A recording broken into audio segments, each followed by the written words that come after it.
And we're live, brother. How you doing, man?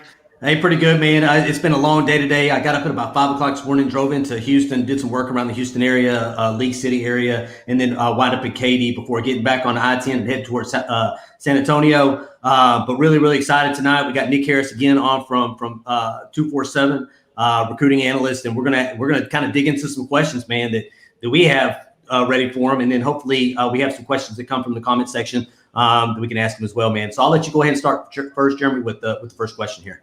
Well, first, let me welcome Nick. Thank you, Nick, for coming on for the second time. So now it's Nick Harris 2, Mike Roach 2 for appearances on Texas Football Talk. So thanks for coming on. Again, we know that you just left the Panhandle. Like you said, you were telling us a story about how you left on Saturday to go see Brennan Thompson, the fine running back receiver out of Spearman up in the Panhandle, and then made a trip back to Dallas today. And thank you for coming on with us. So I'll start with, recently we've seen, Denver Harris get crystal ball to Alabama. We've seen, Amari Ober from Duncanville visit campus a couple of weeks ago, as well as Harold Perkins a little bit earlier in the summer. And of course, Devin Campbell came, on a visit and then came back for the pool party.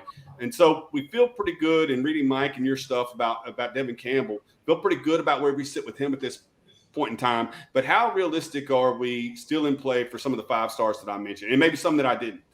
Yeah, I mean, it's starting to kind of, we're getting into that area of recruiting where we're moving into the fall, and players are going to be really focusing on which teams they're going to be watching in the fall. And while there are, a good handful of 5 stars that are going to be watching Texas closely, I think Devon Campbell's probably the only one that has Texas at the top without a doubt. You can mention Evan Stewart, I think, is the next most likely option. I mean, he's a kid that's really blown up over the spring, even more so than he did in the fall when he had already gained 5-star status. But now he's a consensus top 10 player in the country, number 1 wide receiver in the country. Even after today, Rivals, they announced that he's number 8 in their new rankings. So he's a consensus number 10 all the way around. It would be a massive land if Texas could get him, but there's going to be some heavyweights involved there. Florida's done a really good job. Alabama's going to be right there, of course. A&M is trying to throw their pitch at him. And then you mentioned Denver Harris. That one, it's been tough to get a read on since the end of the fall. He had been nursing an injury and had been really quiet, even with coaches, about his recruitment. But we get the feeling it's going to come down to Alabama or Texas. And, as it sits right now, Alabama probably is. It's definitely encouraging to say that they have the lead. But he's going to wait it out. He's going to see what happens in the fall. He's going to watch some games, and Texas will have the opportunity to prove it on the field, but so will Alabama. So it's not going to be easy to beat Nick Saban for, a 5-star corner. And my confidence is whittling by the day when it comes to Denver Harris in Texas. But I put him probably at the next most likely option.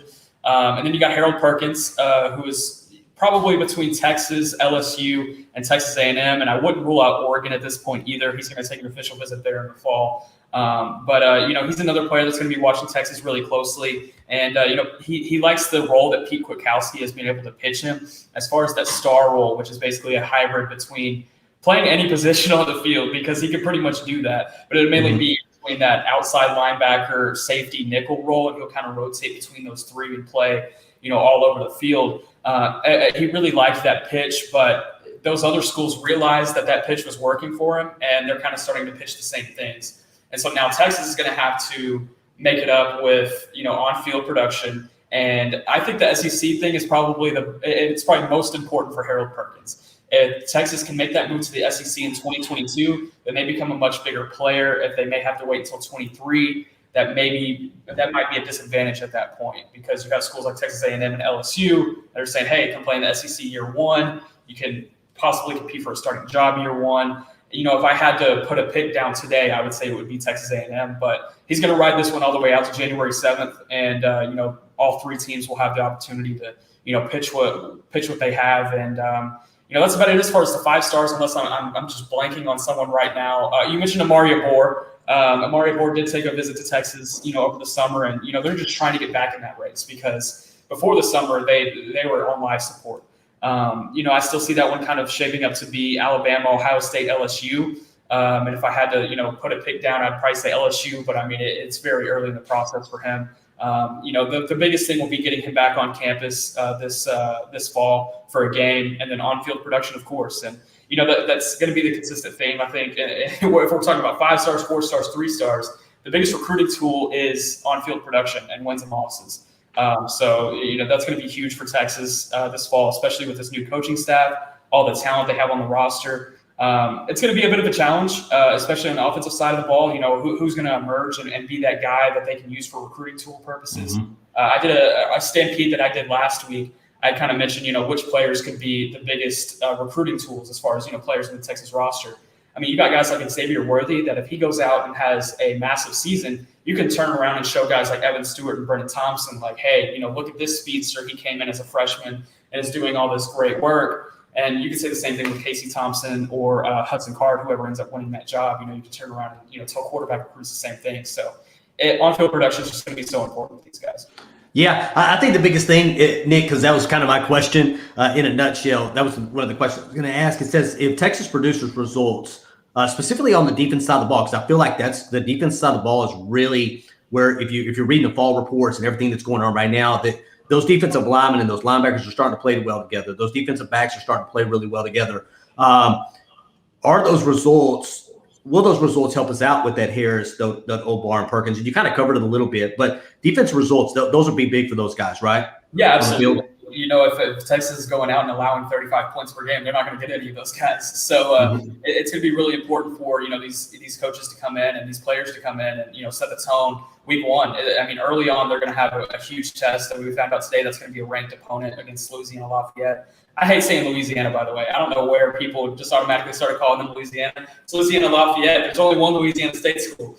But no, that's going to be a huge game to prove that what they can do on the defensive side of the ball, and especially against Arkansas as well. And we can go down the schedule all the way down to the game against Oklahoma. So yeah, defensive production is going to be huge. I kind of want to change my question because it's a hot topic currently in the chat. It's talking interior line play. We got Cole Hudson, Connors in the class. Devin Campbell would be another interior lineman. Have we started to look out of state at this point for offensive tackle? Thank you, Clint. Offensive tackle recruits like Josh Connerly, Malik Murphy, and Ernest Green. Have we left the state of Texas at this current point with that tackle position, or we still got guys that we're looking at? Yeah, absolutely. The tackle situation is going to be, a little murky in state as far as 2022. So yeah, they're talking to guys like Josh Connerly and Ernest Green, as much as they can. Malik Murphy is he's off the table at this point. He didn't have the strongest spring season in his junior year. Texas had kind of whittled away their communication a little bit because that was the guy we expected to visit in the fall or visit over the summer, no doubt, and it just didn't happen. So he released a top schools list about a month and a half back that didn't have Texas on it. But staying right there in Seattle, Josh Connerly. He's a guy that I think will take an official visit this fall, but he's going to take all 5. And that's going to be really tough to pluck him from the West Coast. You got Oregon and Washington really pushing hard for him. And they're staying in contact with Kelvin Banks. I also want to mention that before I go on to other out-of-state guys. So, they can try their best to try and pull him away from Oregon. Ernest Green, hopefully we'll have more on that this week. Mike's going out to California here in a couple days. He's going to swing by Bosco if all possible. Meet up with Ernest Green and just kind of seeing where Texas stands right there. But, Texas is trying their best right there. And, if you have a coach like Kyle Flood, who's, been really good at developing relationships with players, then, they can possibly win some of these guys. But yeah, out of state, definitely on the table. They're going to have to bring in out of state guys to fill up this class on the offensive line. So that's definitely a necessary thing to do. Clint, you got something? Yeah. So how many players does Texas take in the 22 class at this particular point, based on where we're currently at today? Yeah, I think the number's at 25. Kind of depending on, what happens as far as kids transferring out at the end of the season. That could go up to about, 27, 28. But they're not going to take a guy that they don't need. If they don't like a kid, they'll be fine at 23, 24, and they'll go transfer portal hunting, as you do in today's day and age. So look for about 23 to 27, with 25 being the target. Yeah, I figured as much. It gets to that point where it's kind of like if you're not getting the guys that are at the top of your board, you kind of move on to that next year, and then hopefully you can pull some guys based on a really good season, moving and an opportunity maybe to move to the SEC from another school that don't really know what's going on with them.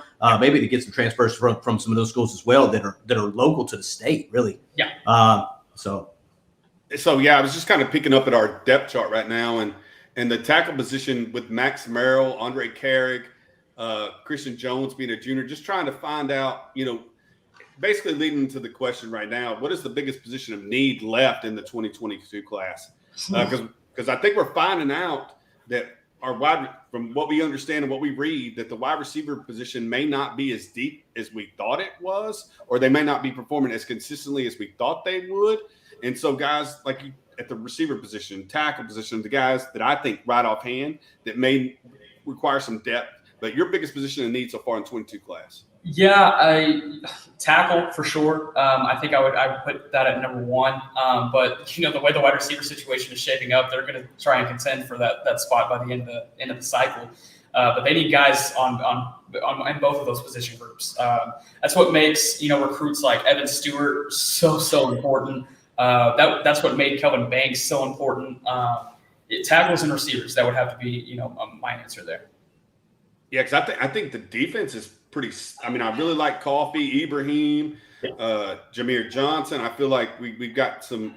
We recently did an interview with Champ Lewis out of New Orleans, and like I really circle back to what you said a couple of minutes ago that Texas will pass on just giving scholarships if they don't think a player is worthy of a scholarship. And we kind of got a little bite back, when Bryce passed us over. And we immediately went after Champ Lewis, and he immediately committed to the class of, hey, we're settling for this kid. And absolutely not. If you go back and watch his film, you'll see that he's very talented. He's very long and very, very talented. And they, like you said, there's a vetting process that Billy Glasscock has to give the tape to the defensive back coach, Terry Joseph, who then has to sell it to Pete Witkowski, who then has to sell it to Steve Sarkisian. So I'm glad you're kind of doubling down on that thought that we've had is you're just not giving scholarships just for sake of giving up scholarships because you missed on a guy. You're giving a scholarship for guys that can play. Yeah, that's what you got next. Yeah, no, I think the biggest thing with that is it comes down to if you feel comfortable about where you're at with a specific position group, then it's okay to bring in guys that may take a little longer to develop, and I think that's currently what we're at. Question from the comments here is if we do miss on Denver Harris. Nick, what's your feeling on Denver Harris? If we do miss on him, what are some other cornerbacks in this Texas? Is Texas going to target? Are they going to potentially go out of state, or is Julian Humphrey an opportunity to go after? Julian Humphrey, I think it's too late in the game. It's going to be Florida or Texas A&M at this point, and right now I would probably lean Texas A&M, even despite him being a Florida commit at the point. That was something that probably needed to happen back in January at the latest for Texas to get involved and make a run. I think they understand that, and I think that's why they couldn't go after him right after the situation with Bryce Anderson happened. So as far as other corners, I did a piece about 2 or 3 weeks ago about just the state of the cornerback position in the state of Texas, and there's not many. There's one guy that they liked during the camp season, Adari Halsey from Fort Bend Marshall. They really liked what they saw from him in that camp setting. That could be a guy that they circle back on later down the road. But other than that, they're most likely going to have to go out of state. And don't be surprised if they start circling back on a lot of California guys, just because the 2022 class in the state of California has been so weird, given that they had the spring season with only 6 games. Not a lot of opportunities to show what they have. So there's a lot of, underrated guys in the state of California that they feel like they might have a chance on. So, keep an eye on California guys as far as corner takes or any takes at that point. Yeah. Go ahead, Jeremy. Go ahead, Clint. No, go ahead. I just kind of wanted to maybe talk about biggest movers because you're talking about, a shortened season in California. You're talking about, guys that maybe rated a little bit lower, and I think Champ Lewis may be one of those guys that may move up from that 900th best player in the country to somewhere around 4 or 5 with a productive season at Warren Easton. Are there guys that are currently committed that you think are rated too low? I won't ask for 247 specifically, but maybe by the composite of Rivals, ESPN, and your site that right now that can move up. And then do you think there are guys that potentially could go the other way? I won't speak on guys that'll go down. But as far as guys going up, Just trying to think off the top of my head. I mean, if Jadon Blue plays his senior season, then there's no doubt that he's going to shoot up the rankings. I think the only reason that he's dropped in certain, recruiting databases is the fact that he's not going to play his senior year, which, if you ask me, I don't feel like that's a fair, evaluation point. But if he does play his senior season, you could definitely see him shoot up back into the, top 30, top 50, where, he originally was. You have a guy like Malik Murphy who has slipped in the rankings, after his spring season. This is a guy that was a 5-star when he committed and is now, in that, mid 4-star tier range. I think his composite is somewhere in like the 100 to 110 range right now off the top of my head. If he can go out there and show that, the game is coming to him much easier, he's not forcing decisions and, he's winning games and, doing the things that we want to see him do on the field, then you could definitely see him shoot back up in the rankings because, that's a guy that they liked really early on out on the West Coast. So depending on that, and, I like Derek Brown as well, possibly to go ahead and go up in the rankings. And then again, just trying to think off the top of my head, I'm really watching Conan Robertson a little bit closer this year. I think that's a guy that can move from that 3 to 4-star range. I really like him as an interior guy and just kind of playing all over the offensive line. So especially as dominant as that offensive line is going to be this year at Westlake. So we'll see what he can do as well. Yeah, the young kid, 23. Go ahead, Clint. No. Christopher Ross, man. Christopher Ross, I might have missed it. Your thoughts on Christopher Ross, Nick, with a good season where he should be at?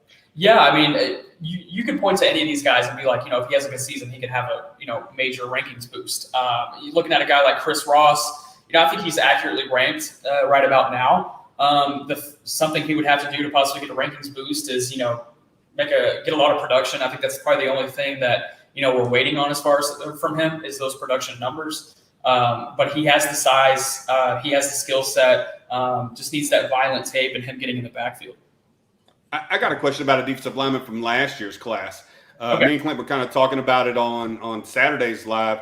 Byron Murphy. I was hoping it was going to be in. Byron Murphy is from DeSoto, Texas, which is all alma mater. And so we have the subscription to the Texas High School network that allows, and of course, where we're going to go to watch ball is where we came from, DeSoto. And I got a chance to watch him against Kavon Sherman in the first round of the playoffs, then against Spring, then against Duncanville. And I watched his production, next to Shamar Turner. And I said to myself back then, I said, if Byron Murphy was as tall as Shamar Turner, I believe they could flip-flop as far as production because I believe his quick twitch, his motor was, if he was 2 inches, 3 inches taller, he's a top 25 defensive lineman and maybe competing with JT @𝗟𝗏𝗡𝗏 as probably the defensive lineman in the country. Now, I may be overhyping him, but from what I'm understanding on campus, got guys like Keandre Coburn saying nobody can block him. So your thoughts on Byron? Going back to the first time that I saw Byron live. So last year I was doing a lot of work for our Baylor site on 24/7. This was back when Byron was a Baylor commit. So I went out to go see him and, obviously Shamar, who was a Texas target at the time, and Jonte and all those guys. And, I came away from that game and I was like, the best player at DeSoto is not 32, it's 10. That kid is a monster. 100%. He's strong as hell, and he just bodies anybody that gets in front of him. And I had actually talked to some offensive linemen throughout the season. I talked to 2 in particular, just kind of about, playing that DeSoto defensive line and how, difficult it can be. And don't get me wrong, they're all over Shamar and saying that he's a great talent, but they're saying the same exact things about Byron Murphy. They're like, that kid is the strongest kid I've ever gone up against. His biceps are the size of my head, and I'm a 6'7" offensive lineman myself. So, yeah, the kid is really strong, and I'm glad you mentioned the Kavon Sherman game because I was at that one too. And I think that defensive line combined for 18 tackles for loss in that game. They were just mauling them. It was the best defensive line performance I'd ever seen in a high school game. I think Byron himself had 10 of those tackles for loss. He did. I think me and Jeremy were counting them because we were actually, like you said, we were streaming that game. And it was just that defensive line did that 𝗟𝗏𝗡 offensive line really, really, really dirty. It was tackle for loss after tackle for loss after tackle for loss after tackle for loss. And it's just you come away just watching Byron Murphy and you're like in awe, like, wow, this guy's the real deal, man, like real deal. And I think it just comes down to like Jeremy said, it's just a couple of inches here, a couple of inches there, and it changes your ranking based on where guys are looking at you as far as colleges and what offers you're getting based on really size and sheer alone. Go ahead, Jeremy. Yeah, no, and the only thing we talked about Saturday that may or may not have hurt him a little bit was the run stuffing, because you could definitely see him push the pocket and pass situations, just push centers and guards back on their quarterbacks. But my thoughts were maybe folks thought he was too diminutive, too small for the run stuffing game. But that you watch him play against the Spring Lions, who have a pretty formidable offensive line, and he did just the same against them. So I'm truly excited about Byron Murphy and his potential at the University of Texas. And like you said, we've seen it for a hot minute and understood exactly what he could bring, and just glad that the reports coming out of Austin are kind of validating what we thought initially. Yeah, when I first read that report that I think Chip had put up, Chip Brown over at Horns 24/7, saying that, Byron Murphy was a guy that's really started to emerge in the freshman class, I was like, let's go. I want all of the Byron Murphy content I can get, because I really think that guy has the tools that will translate to the college level, despite him being, a couple inches shorter than the other guys. And if we're talking about short defensive tackles, we can point to the best one in the game here in Donald. So exactly. I didn't say Nick Harris said that. Yeah, I'll tell you, man, I'm excited. And I think what it is because he wore green and gold, man. And we grew up in DeSoto. We know DeSoto. And I think to have a guy like Byron Murphy come from DeSoto, and think about it, he's currently classified as a junior, as a freshman. Yeah. Which is phenomenal too. To go into the University of Texas and already be classified as a junior. That's how much work he did in high school to get to that point. So I have a bunch of names up here that keep floating up on the comments as far as defensive linemen go. So I'm gonna run through a couple of them here. Okay. 𝗟𝗜𝗞𝗘 𝗦𝗨𝗕𝗘, and Wiggins, Quincy Wiggins. Where do we think we're currently at with these guys? I'm going to talk about those three and throw in Aaron Bryant as well. I'll start with 𝗟𝗜𝗞𝗘 Bledsoe out of Marlin, 2A school. I was able to go out there last week too, had a great time. We were talking about it before the show. Go ahead and say it for the viewers. I love small schools. If I get the slightest chance opportunity to go to a small school, I'm there. So I went down and saw Marlin's second scrimmage of their fall camp. I think it was last Tuesday. And yeah, he's a dude. And the biggest thing in his recruitment has been the possibility of him qualifying, at the college level, because he's already kind of had some issues at the high school level doing that. So in order to kind of negate that, they moved him back to Marlin from Bremond.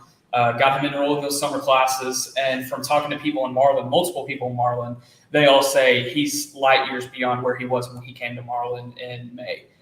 He got all of his schoolwork done in flying colors, and he's on pace to graduate when he wants to, and go off to a prestigious university like Texas or Texas A&M, Baylor or TCU, wherever he ends up going.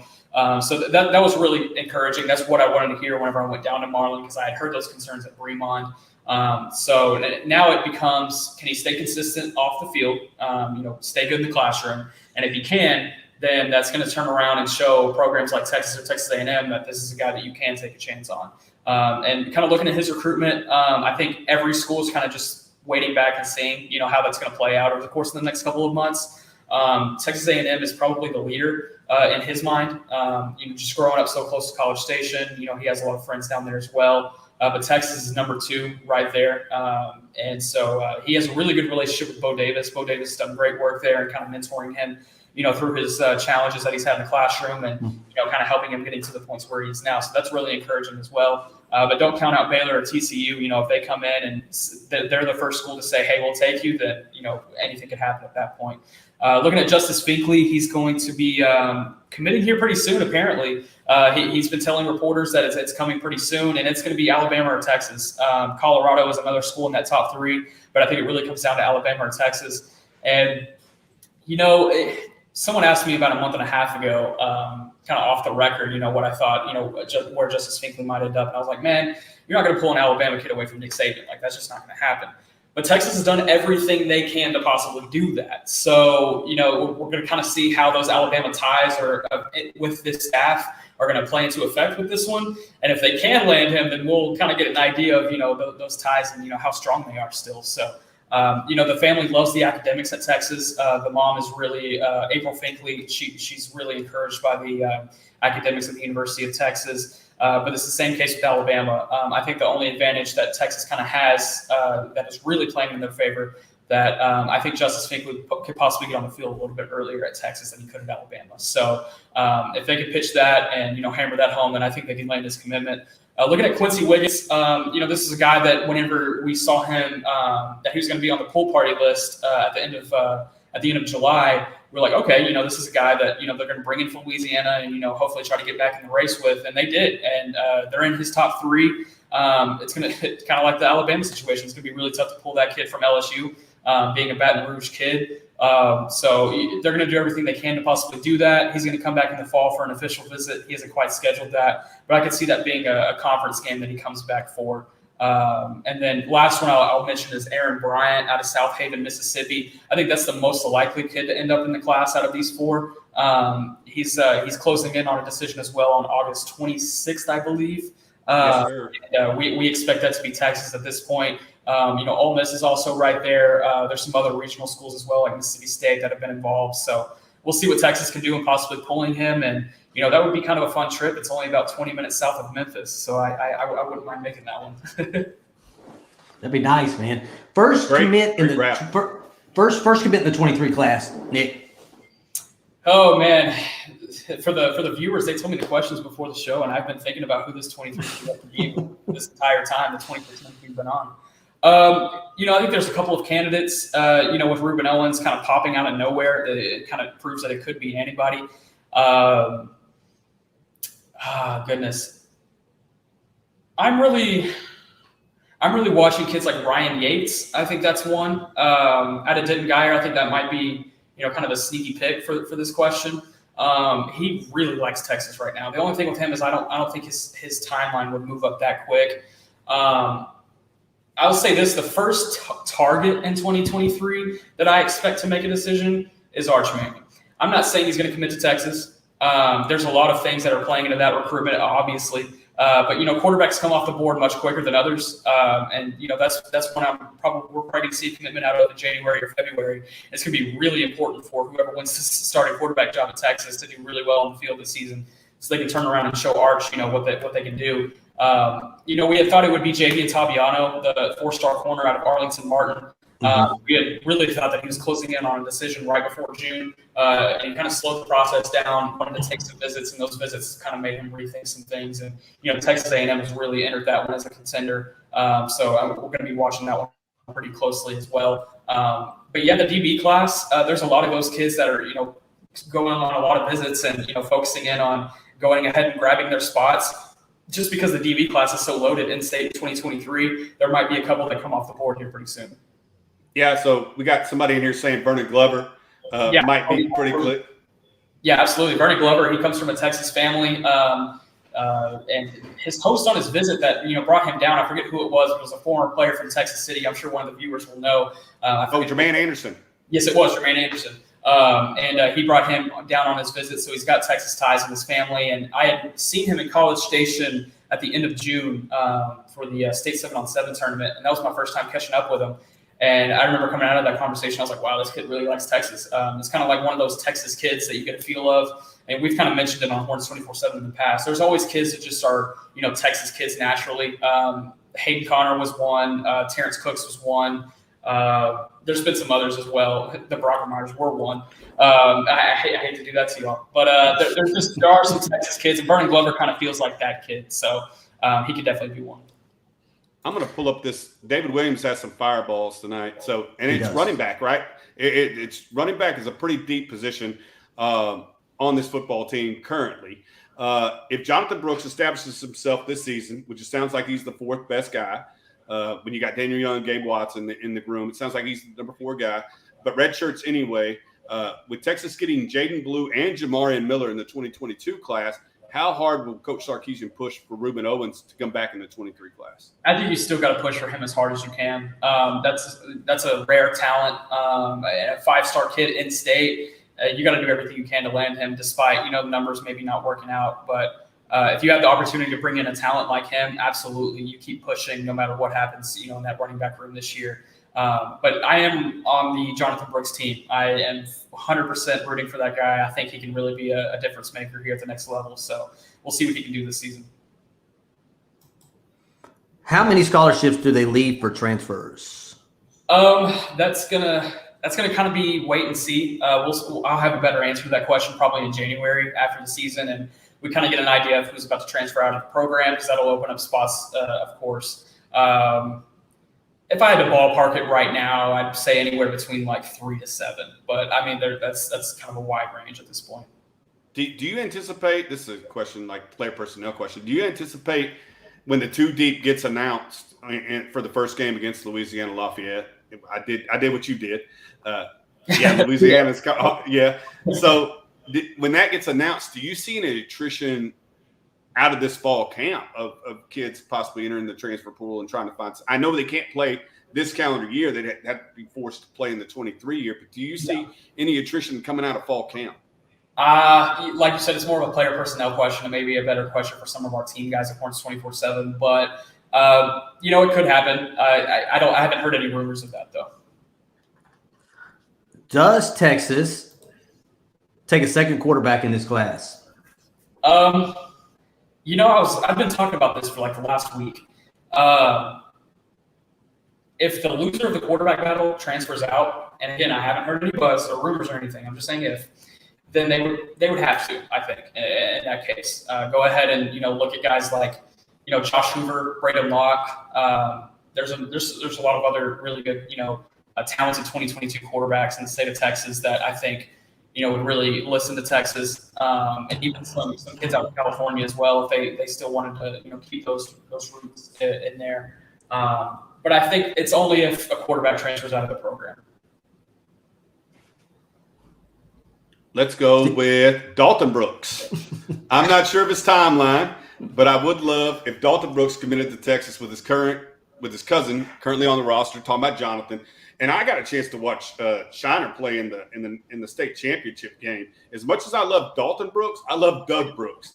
He's reminds me not of Byron, because Byron Murphy plays at DeSoto, which is a higher classification, but just that guy who's a running back. He's a defensive lineman. He's dominating all these other kids.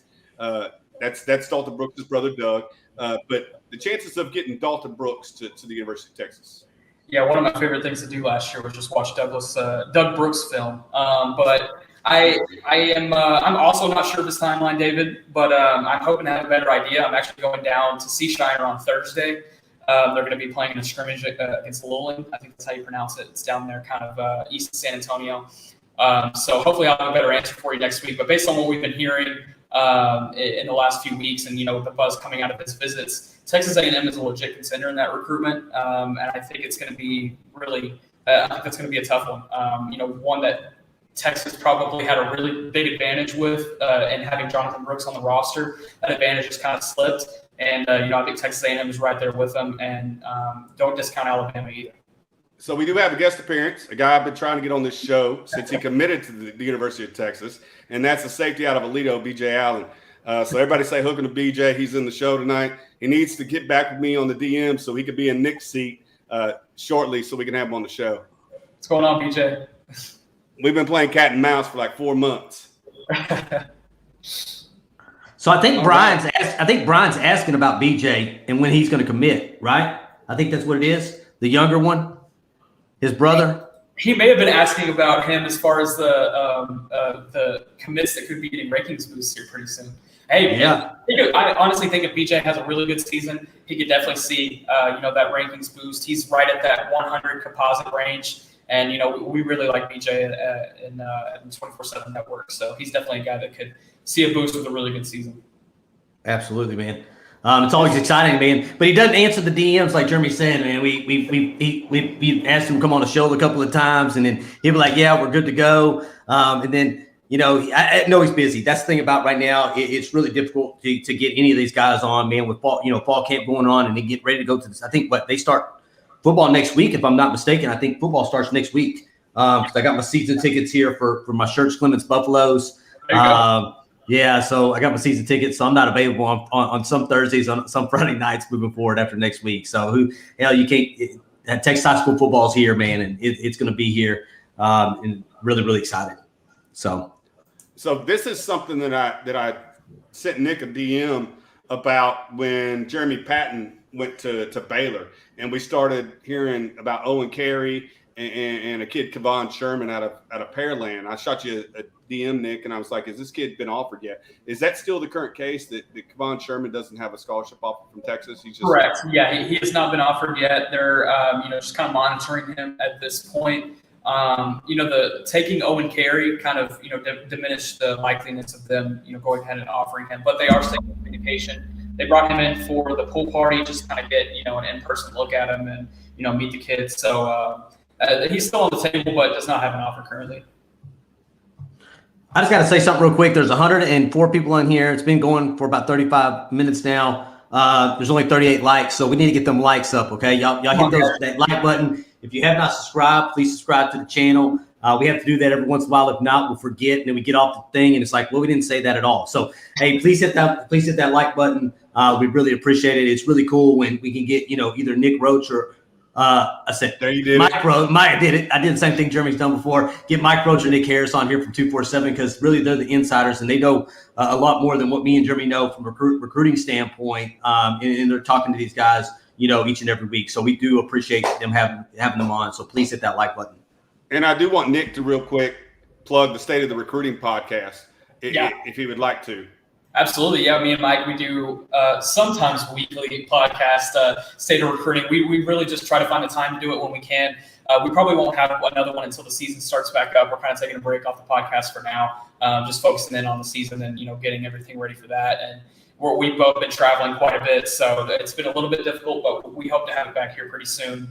And yeah, we do that weekly whenever we're on our game. Perfect. And I got to put something else out here tonight. We do have to talk.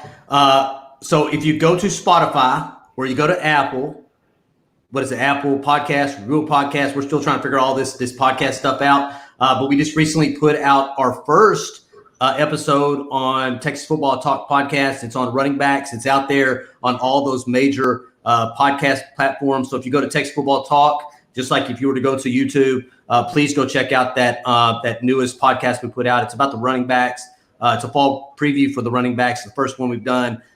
So hopefully y'all enjoy that. And we got a pretty cool intro. It's the kind of give it away here. The intro is the Craig Way call of the last Texas A&M Justin Tucker field goal against Texas A&M. We thought it'd be a good time since Texas A&M's kind of angry with us, one of the SEC. What better intro to start all of our shows with until Bijan, takes one to the house, like Jeremy said, and then we get a say goodnight to this one from Craig Way, and then we'll change it up maybe to Bijan. So do you want to talk safeties, Nick, or you want to talk receivers? Your choice. Oh, shoot. I'll let you choose. I'm the decisive person you'll meet. All right, going safeties. Regarding B.J. Allen, who may or may not still be in the show, I am definitely looking forward to seeing him at strong and J.D. Coffey, last year's free safety pick from Kennedale. I think they would be the best Texas duo since B.J. Foster and Caden Stearns. Yeah, I really like B.J. as well. And, man, I really like J.D. He was one of my favorite kids in the class, from a kid standpoint and from a talent standpoint. He's one of the favorites that I've covered. And, that was Mike's recruit mainly, but I still had a great time, following JD and, learning, a lot about him. And, he's been a guy that stepped up in that freshman class as well. He's a guy that will touch the field probably very early on in his career. And I think B.J. Allen will be another one that will as well. So, having those two guys, kind of from the same part of the state in South Fort Worth back there, being the safety duo, that'd be a lot of fun. I know Mike would love that. He's a South Fort Worth guy himself, so he would love that. Yeah, and I'm sure they played with each other, against each other, probably in 7-on-7 tournaments before. Their teams probably matching up. I'm trying to think who BJ played with last year. It's just he may have been with Flex. He probably was with JD and Ish and all those guys. If BJ's still in, he can maybe correct me there, but I think he was with Flex last year. When we went up to Prosper and met Mike at that 7-on-7 tournament where we started connecting with him, BJ was on Texas Flex. Okay, but yeah. he wasn't on that tournament on that Saturday. Saturday he wasn't playing with them. I think he had a track meet. Him and Evan Stewart both had a track meet that they were at that particular day where we went out to watch Flex. Yeah, because I think they played that. They didn't play that Saturday, but I think they came out. I know they played on that Sunday, I believe, for that tournament. So we're going to try to get out to more of those. So we may hit you up, Nick, on some of the best 7-on-7 to go to probably here in the spring, because we really enjoyed ourselves. We know that we need to wear sunscreen. Me and Jeremy got burnt up really, really bad up there.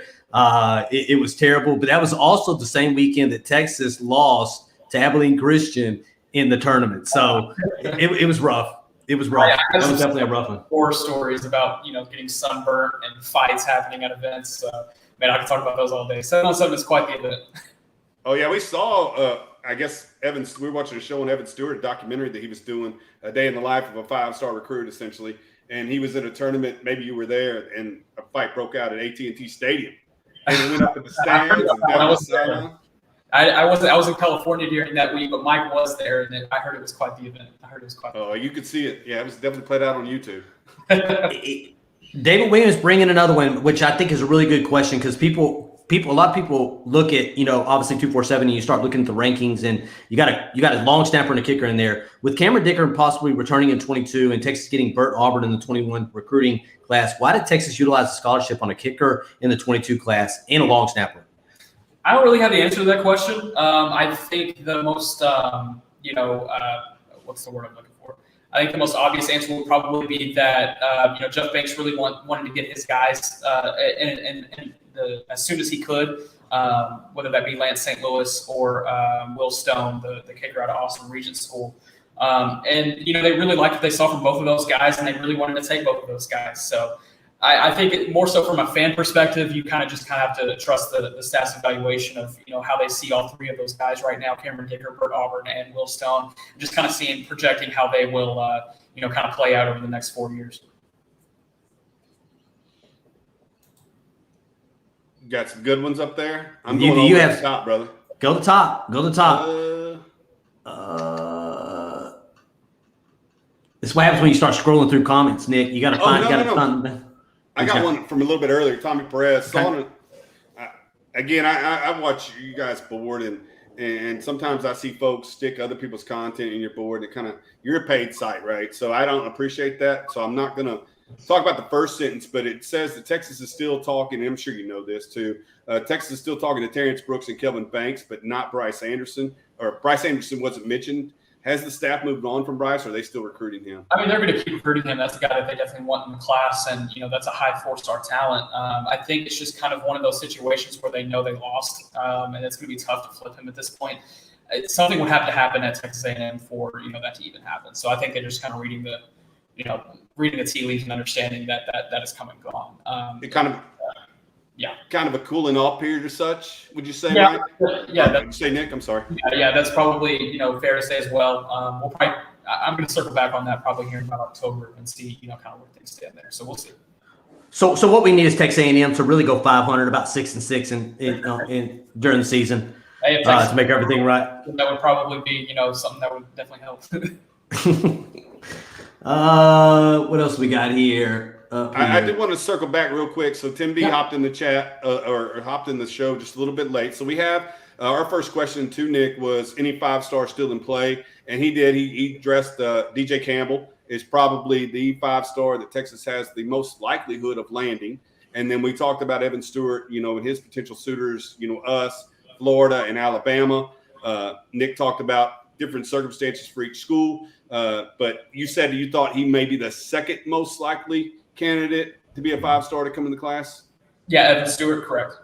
Okay, yeah. So he's got DJ Campbell number 1, and then Evan Stewart number 2. But again, he feels a lot more comfortable with DJ than he does with Evan at this point.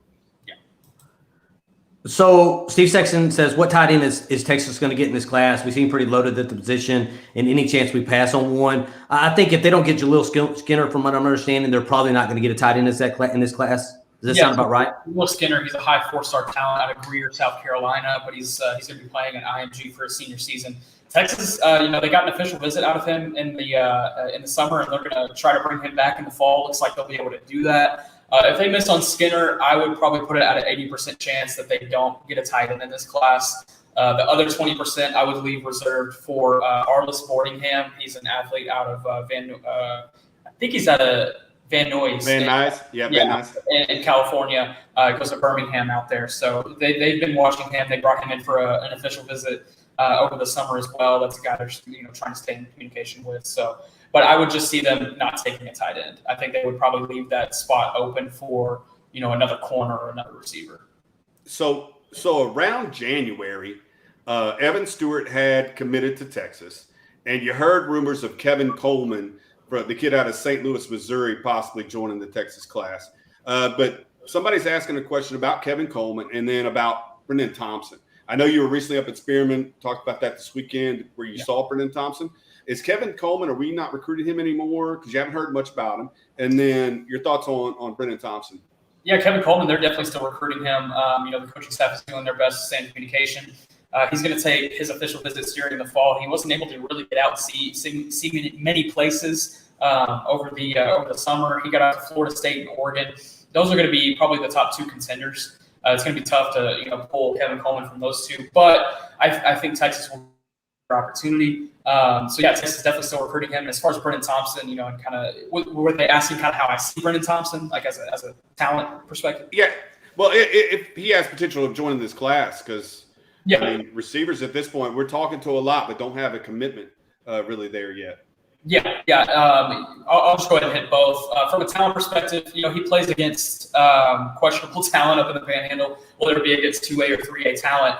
But that being said, he dominates, and that's all you can really ask from him. And whenever we see him in settings where whether he's training with other high tier athletes or camping against high tier athletes, he's holding his own. So I don't really have any concerns about his talent level. People try to bring that up, and I don't think there's any real concerns there, at least in my perspective.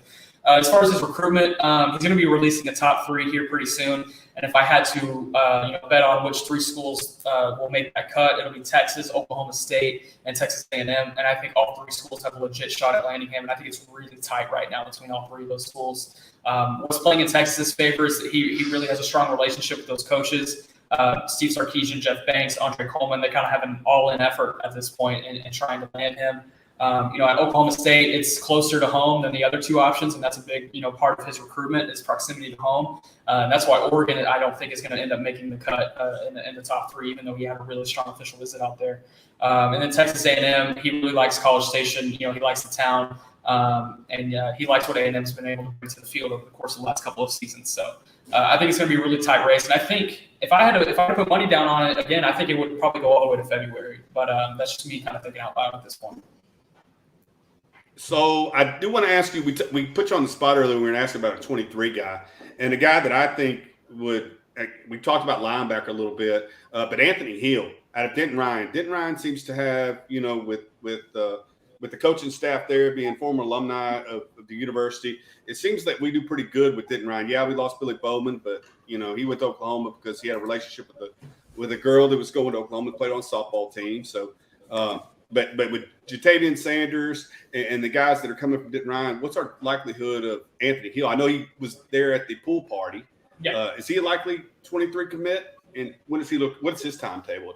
His timetable is definitely going to take a long time. I think he probably won't even have a decision before his senior season, just because there's so many heavy hitters that are involved there. I would say Texas A&M is probably doing the best job in that recruitment as of now. But that's going to be a really crowded battle with schools like Oklahoma, Texas, of course. Alabama, LSU, all being really involved. So as far as him possibly being the first 23 commit, I don't think that's going to be likely at all for any class in the country. I think he's going to draw his recruitment out. But Texas is doing a good job at this point, staying in communication, and they were able to get him in Austin for the pool party. That was big, and he's going to return in the fall for a game as well. So they've been doing a good job pretty much since that recruitment started, and I don't see that waning at this point.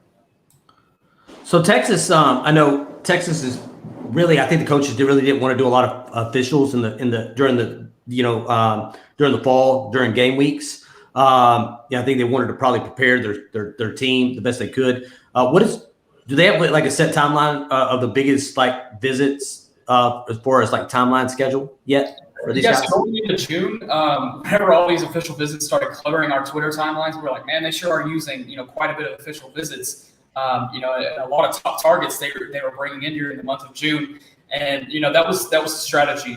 They felt like they didn't have really an appealing home schedule to bring in kids for official visits. Now, at the same time, they definitely want to get those kids on campus to show them the facilities after they open in the south end zone, kind of show them, a different perspective, with everything back and open. So I don't really think there is going to be a quote-unquote big visit weekend in the fall.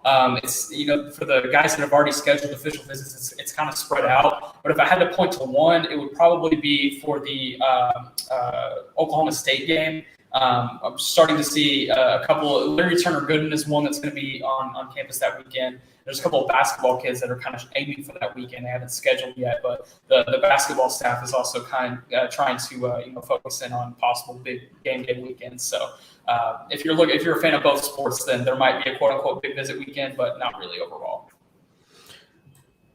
Another question here from Trent Morgan: with Sark and company recruiting for fit scheme versus stars, because he's come out and say, hey, we're looking for fit scheme versus rankings are nice, but at the end of the day, we're looking for guys that fit our schemes, right? And with the past two commits being 3-star guys, will we likely see them go after under radar guys? And then they put a name here: Leyland Spencer, wide receiver, Ennis, Texas. Yeah, I actually saw Ennis quite a bit last season. Man, the receiving corps was fun last year. They were a fun team, and they got upset really early in the playoffs. Really surprised me. I forget who they get beat by, but that was a really fun team to watch last year. But again, this kind of goes back to they're not going to take a kid just to fill a scholarship spot. If they really feel strong about someone, whether it be a 3-star, a low tier 3-star like we saw with Champ Lewis, they're going to offer him and take his commitment. So they're not scared to do that. And I could definitely see them go after some under the radar guys if that's what they choose to do. I want to pop this one up real quick. D-Man Den talking about the Allen brothers, Neto and Zena. I'm not going to try to pronounce their last name, but I messed it up a couple times. But your thoughts? We generally haven't had a good athletes come in and come through Allen a lot, and I don't remember in my recollection us being Texas being very successful with any kids out of Allen, to include our cousin Jalen Guyton, who went to Notre Dame and then on to North Texas and now plays for San Diego or Los Angeles Chargers. Forgive me. Oh yeah. Oh, that's cool. I love Jalen. Yeah. Shout out to Den 12. He's on our board. Good to see you. Texas is right there for NATO. NATO is not a huge fan of the recruiting process, so it's really tough to try to get a read on him, whether you're a college coach and analyst like me or the average fan. It's tough, but I think Texas will be able to get him on campus for an official visit this fall. He's already taken one to USC. I believe he's scheduling one to Roma as well. So that's definitely a kid that they can campus and hopefully add to the class. And Zena, man, I was just working with a couple of analyst buddies today on the 2024 class here in the state of Texas. We really like Zena. I think that's a kid that's going to benefit a lot from having DJ Hicks, a class above him, in the 23 class, and learning from him and learning from his pops, who is the defensive line coach at Allen now. So he's a big time talent, and we really like him. I think Texas is slowly getting themselves back into the picture at Allen, and I think that's definitely going to be a program you want to be involved with over the course of the next decade. Yeah, I'm going to go back to Jalen talk real quick too, because those were rough. Because if you remember correctly, him and Kyler Murray were the two back-to-back. And I think Jalen caught 3 touchdown passes against DeSoto one time, and our family sitting together cheering for Jalen. In one sense, but at the same time, he's killing DeSoto in these state semifinal games back in the day. Kyler and Jalen Guyton's senior year was my freshman year in high school, and I was at Allen my freshman year. So it was a lot of fun to see those guys and see them compete. And I really liked Jalen Guyton. I'm really excited about him doing some big things in the NFL now. He definitely deserves that. Yeah, Kyler Murray broke my heart many times. Those DeSoto Allen games, man, those were rough, man. But you wouldn't win it any other way, man. To go against the best. Probably I'm gonna say it here, probably the best quarterback probably ever to play in the state of Texas. You know what I'm saying? At the high school level, absolutely, man. Candace Queen B here, man. 120 on here currently. Only have hit the like button. Please hit that like button before you get off here tonight. Please hit the like button if you like the content. I can tell you we definitely like having Nick Harris on here, and I know everybody else does in the comment box. They'll probably ask questions for the next couple of hours if we let them, Nick. But I can't do that. And Jeremy's going to get hangry. I'm probably going to get hangry, and you probably got things to do. So we probably wouldn't do that. So we appreciate it, Queen B. Thank you. Yeah, Whataburger patty melt is definitely on the agenda for tonight. I'm starving and I don't feel like cooking, so we're going to WB. All right. I'm going to ask one more question here. David Williams, man, he's been on a roll asking these questions.